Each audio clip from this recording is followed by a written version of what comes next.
আজকে সকাল সকাল আশিসের মাথায় এক বুদ্ধি খেলেছে, কি পাতা বাটা খাবে, সব রকমের পাতা। কুমড়ো পাতা, বাড়িতে কুমড়ো গাছ হয়েছে, কুমড়ো পাতা, কচু পাতা তুলে নিয়ে এসছে, আর কারি পাতা।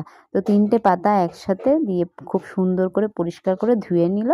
নিয়ে তারপরে ওর কড়াইয়ের মধ্যে তেল দিয়ে লবণ দিয়ে ভাজা করে নিচ্ছে এখন। তো এইগুলো পাতাগুলো হালকা নেড়েচেড়ে ভেজে নেবে, ভালো করে ভেজে নিতে হবে। কচু পাতা আছে, নইলে গলা চুলকাবে। ভালো সুন্দর করে ভাজা করে নেবে তেলটা দিয়ে।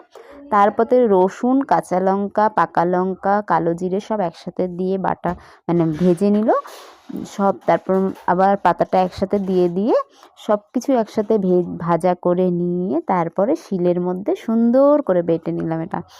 তো এটা আমি বাটতে মানে আমার কাছে ঠিক মিহি হচ্ছিল না, যার জন্য আশিস আবার নিয়ে বলল আমি একটুখানি বেটে দিই, ও 2টো ডলা দিয়ে দিল।